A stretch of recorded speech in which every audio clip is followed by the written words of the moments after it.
we'll ask Mr. Suntharalingam to give his closing. Thank you, Your Honor.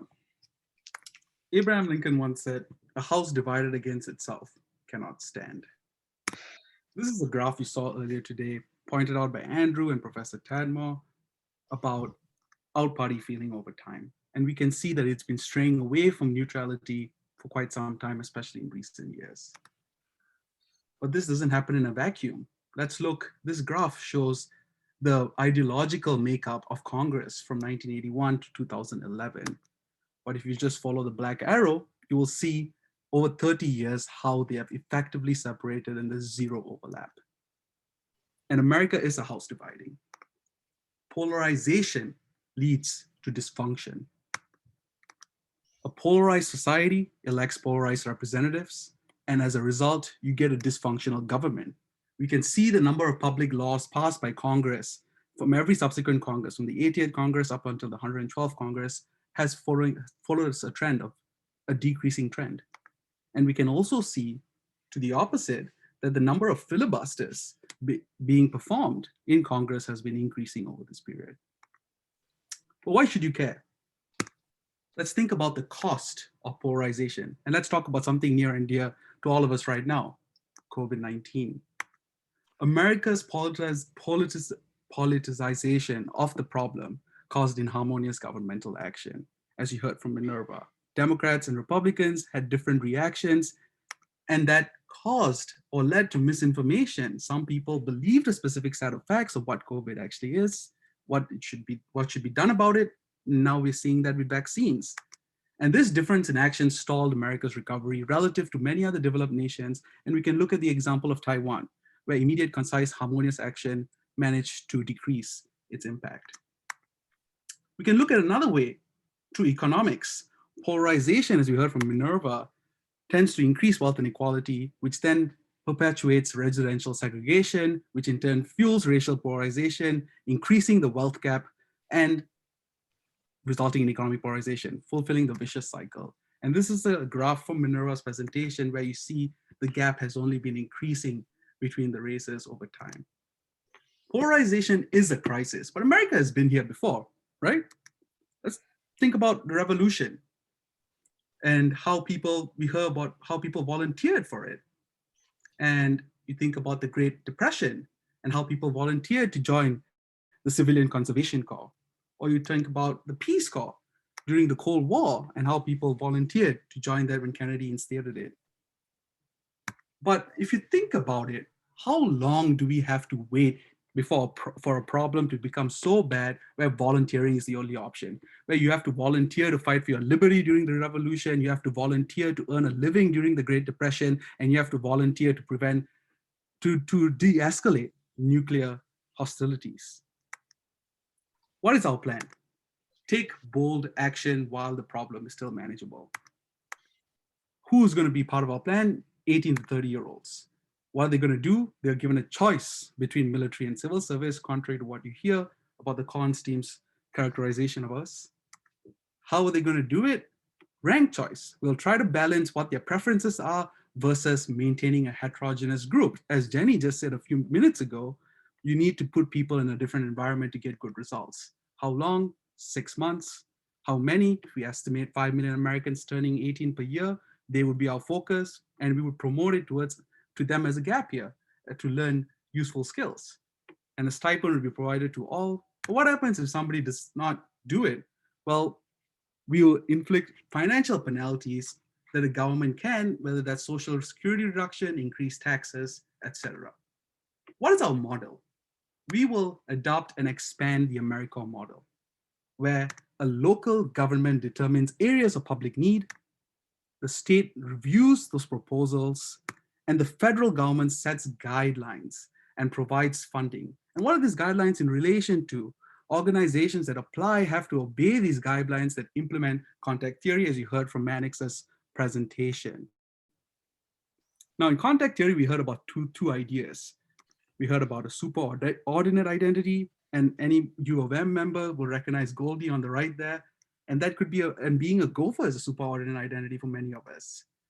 What we intend to create within our mandatory program is the idea of to serve together to be an American. It's not a propaganda idea of American supremacy or a specific kind of Americanism, but rather everybody is American.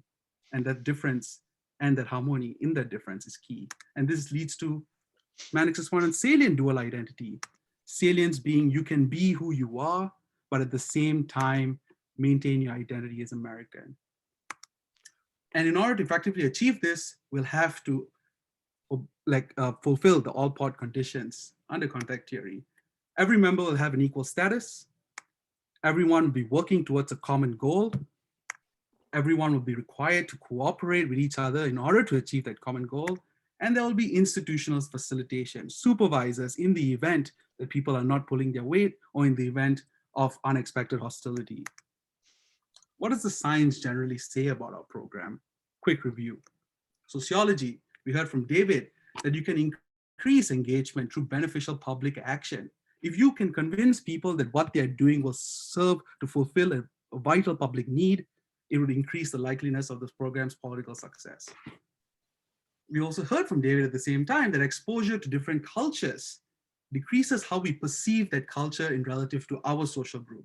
It decreases our threat perception of them because we learn about their cultural and values. On health, we heard from Philip about the health benefits from having civil service. And we will work to strive to provide access to physical and mental health care for our participants during the duration. We heard from Jenny that hard and soft skills are gained. And importantly, these skills are not mutually exclusive towards being a voluntary program. It is still gained for those who are mandated to do it. But in order to minimize the possible backlash of people being in a mandatory program, we strive to design the program to be meaningful in the sense that people will have a goal, a tangible outcome as a result of their service. And in economics, we saw that people have improved income post-service. And again, with our session with Minerva, we established that this has no relation to do whether it's mandatory or voluntary and is directly related to the skills. So how do we know it's working? We don't want to give you the idea that this is a robust solution that we exactly can predict everything that will happen scientifically. Our proposal is based on what the science tells us, but here are some key measurables. Participants will be evaluated and facilitated by supervisors throughout the program, supervisors attached to the organization. They will perform a mandatory entry and exit survey, as we heard from Mannix and we heard from David. Surveys are a good way to identify outgroup feelings and evaluate polarization. A study would be done on comparison pre and post service, and to make sure that it's not biased being a government program, it will be peer reviewed by independent scientists. And we will analyze the results to see if they're statistically significant. We're not interested in 1% decreases in polarization to justify the cost. We want to see if our money is being put to good use. And therefore, this program will be reviewed by the government by the end of the decade. Because if you are spending the people's money, the people have the right to hold how the government is distributing that accountable. And we decide at the end of the decade. You may have some reservations, and understandably so. Freedoms, this country is built on freedoms. But I am here to tell you that freedom is not absolute. It is underscored by the social contract, meaning what its social value is. You can't cry fire in a crowded theater. The government can conscript in times of war by a Supreme Court decision a century ago. Dr. Anthony Fauci said that a mask mandate could save 130,000 lives, and that underscores the relationship between whether do you give up your personal freedom to wear a mask, or do you want to save another person's life? It's hard to make those decisions. But I want to stress that we do this without realizing it. We all pay taxes. We all get a basic education. We all have to wear seatbelts. We cannot discriminate people based on protected characteristics like gender, sexual orientation, and race. Why? If the freedom is absolute, we should be able to do anything we want, right? Because they serve a social good that benefits everybody. That is what I mean by like freedom has to be underscored by the social contract.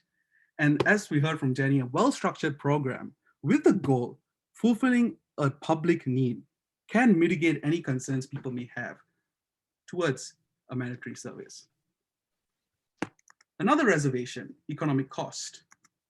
Does this mean more taxes? Increasing the debt ceiling? Historical precedent has justified excessive economic costs when the United States spent trillions of dollars during World War II. But let me tell you about the cost of polarization. The government shutdown, according to this Congressional Budgetary Office, cost $11 billion in GDP. The US is at a 10.5% poverty level, and people within those levels that are mandated would benefit from financial stipends. Healthcare costs related to obesity cost $190 billion, according to the Harvard Medical School, or Harvard School of Public Health, sorry. But I want you to think about this example, Eisenhower's interstate program in 1956. He designed it at a time in which where most Americans did not have cars. It was for the rich. People could not predict its significance to the American economy. It would have cost $530 billion to do so in today's dollars. I want you to imagine this as the social fabric of America. If the country, the map is a nation, the connections, the interstate represents the connections between people. That is fracturing right now. Do we wait? What value do you put on reconnecting America? Not on a transportational level, but on a societal level. And economists could give you a price, just like they could give a price of a person's life in terms of evaluating COVID-19. But we know things like that is incalculable. Therefore, think of this as an investment in what you think is important to America in terms of fighting polarization. There's also immediate economic benefits, as we heard from Minerva. There's a positive social cost to benefit ratio. A large labor will result in fulfillment of public needs. A financial stipend will be an economic boon in many towns. Well, let's look at what the con team has to say. What's the alternative here? They talk about choice with incentives. I argue it could be self-selection. It's hard to guarantee that you would get a diverse group. But even then, how is it different from the status quo where people self-select? We talk about flexibility. I say that we do not restrict any other age group from volunteering. They can do so. Somebody age 31 to 60 can volunteer their own free will. There's no policy in place to do that. But they also talk about flexibility in terms of young people. But however, I'd like to point out that their incentives of educational loans, non-competitive hiring statuses would serve to benefit many young people, even though there may be older people going to college, but they're targeting the same group as us. They talk about community. We don't disregard the value of serving in your community. It's still possible before and after. What we are insisting is that for 6 months, you perform service in an area that's not on your own to get exposed to ideas and a culture that you would have normally not been exposed to. We talked about possible backlash to mandatory service. We talk about a well-structured program could curb that, have tangible outcomes, make it meaningful for them. They talked about future volunteering. I say, what is the relevance towards polarization? We will have millions of new people every year to fulfill any public's need. They talked about private sector innovation, but again, this is more of a myth that people generally say. What innovations are there in nonprofits is not evident to me. Why would they be incentivized to innovate when they can't make money? You're talking about a public program. There's a reason a government exists. JFK once said, ask not what your country can do for you, but what you can do for your country. Key takeaways. We face a large problem here, polarization. It'll take all of us to solve it. In order to do it, we need to ensure heterogeneous interactions. We also, as a result of a mandatory service, promote youth development, as the benefits are not mutually exclusive to a voluntary service. Costs will be high, but the economic, social, political impacts are evident. I want to stress, reduced polarization does not mean a homogenized society. We don't intend to create a society where everyone lives, breathes, and thinks the same. We want to create a society where commonality is restored to create a functional society. I'd like to end on an anecdote about JFK. In 1961, he pledged to go to the moon. So much so that the term moonshot came out of it. That was based on science. But it also had an element of, I don't know, despite all the scientists' calculations.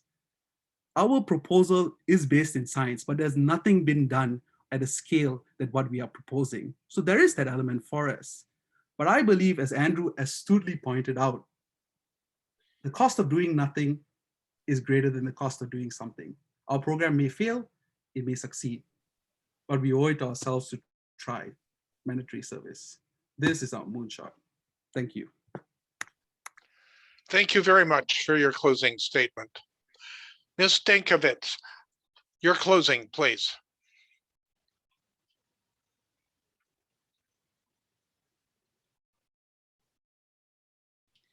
Thank you, Your Honor. So we've heard a lot from President John F. Kennedy today.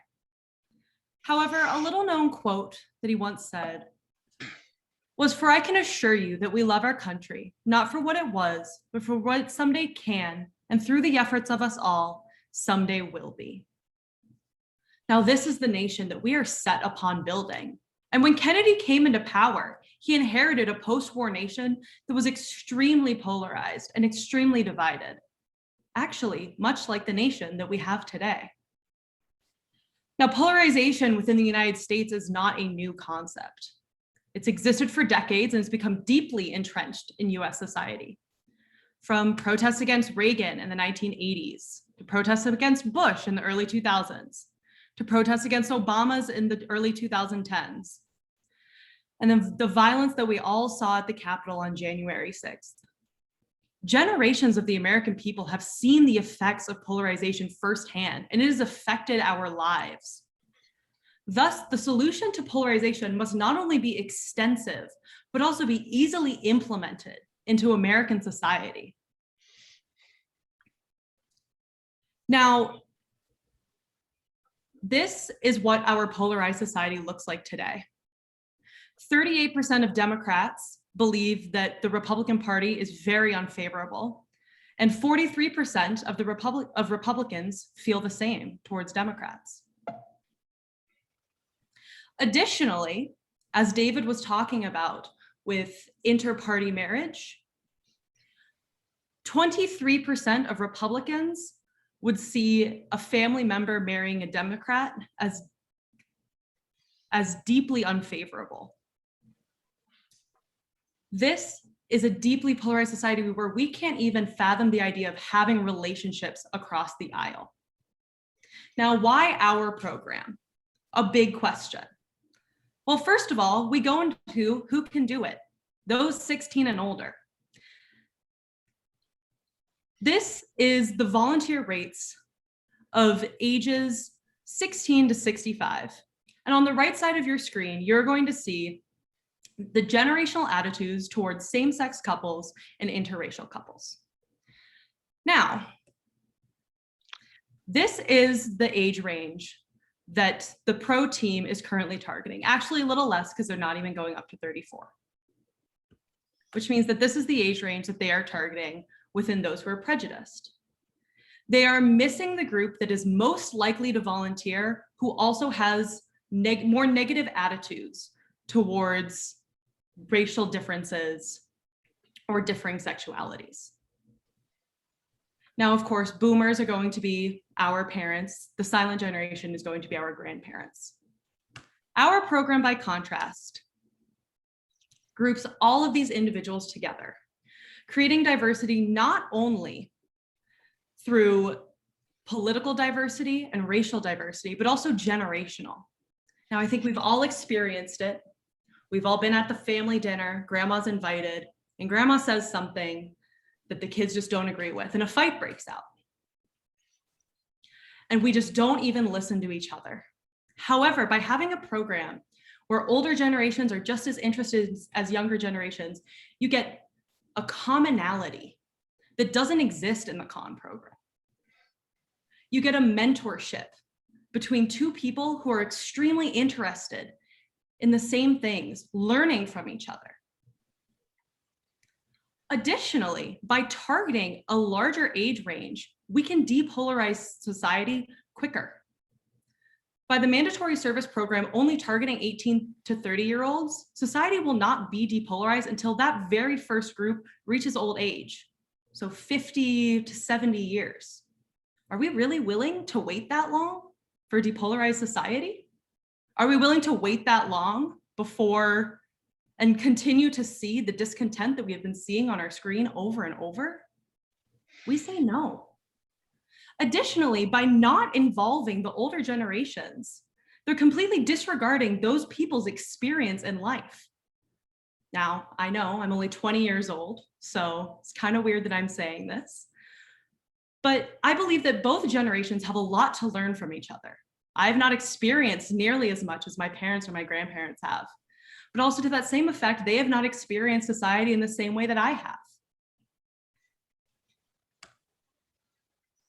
So then we come to building a community. Our program not only gives people a wider life experience, but also builds the community that one lives in.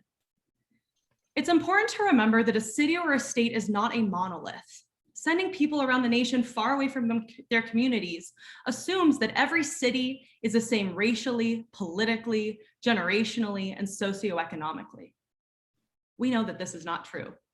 Polarization is not just a national issue, it's a state issue, it's a city issue.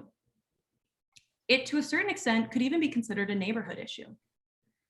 And thus, we want to create a program where you see the person across from you, not as your old neighbor that perhaps has a Republican political sign on their lawn that you do not agree with, but rather as the person that you see at the library, or also they may get the same coffee order at your local coffee shop. This is so important. As well as by building a community, you're building that trust. By building that commonality, that baseline exists for how to begin those difficult conversations. If you're with a bunch of strangers, how are you going to break into those conversations about race, about sexuality, about politics? Those are big conversations, and you can't have those when you don't know the people around you and you have nothing in common with them. Now, when it comes to reaching the largest group possible, this has been brought up multiple times as a fault of our program. Now, our program, as we have said, would incentivize people to join by forgiving student loans for those who participate, as well as potentially give participants non-competitive hiring status within their government jobs. Now, of course, the pro team just said that this only focuses on younger people. However, this neglects the people who go to school perhaps after they're 30 or get their degree in later age. Furthermore, we're also giving people trade skills. I think as many of us know, and as many of us have seen, automation is taking over certain industries, and thus weeding out people who aren't able to keep up with technology. By creating our program, we would be able to catch those people who perhaps need to learn how to utilize the automation that is coming into these industries. Furthermore, we've been talking about soft skills. Now, this is the University of Minnesota College of Liberal Arts Career Competency Wheel. Now, this is something, I'm a CLA major, it's brought up in every class. The University of Minnesota got a group of people who hire students and ask them what they are looking for new hires. And this was the data that they got. Now, I want to bring your focus to a few of these competencies. One of these is active citizenship and community engagement. Our program, by building this community, gets people to be involved within their community and to be interested in the changes and care about their community. Another one is applied problem solving. When you are with a diverse group of people, or just any group of people in general, you are bound to disagree. It's going to happen. However, you can all take your differing opinions and apply it to the issue at hand, which is something that we need in jobs anyway. This program would then give people who choose to volunteer for us a leg up against their peers who choose not to participate.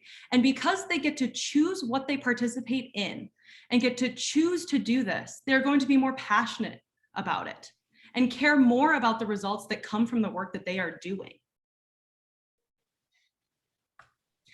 Now, the programs that are involved would include existing programs such as Teach for America, as well as the Peace Corps, AmeriCorps, etc., as well as governmental organizations. So this could be anything from working for a state park or potentially the recreation of the Civilian Conservation Corps, which Andrew mentioned in his opening speech, which was created during the Depression era, as well as private companies, such as what Nishant mentioned of Google getting involved to teach people programming skills. Now the goal. Obviously, the goal is a depolarized society. However, the goal is also lower unemployment. The goal is also trust within one's community and safer communities, which service has proven to do. Now, when deciding upon which program is best, it is important for the jury to consider not only which would solve the issues of polarization, but which would be able to be easily implemented in the United States. We saw the results of mask mandates and nationwide shutdowns this last year and into this year. The American public is not receptive to the government requiring citizens to do things. In fact, the pro team themselves called their program a moonshot. To me, that is not I do not want a moonshot to depolarize my society. So it is of our opinion that a voluntary program would not only be better to combat polarization, but also be able to be quickly implemented over large groups of people to best target polarization and depolarize society quicker. It is of our belief that the voluntary program is the best program presented today.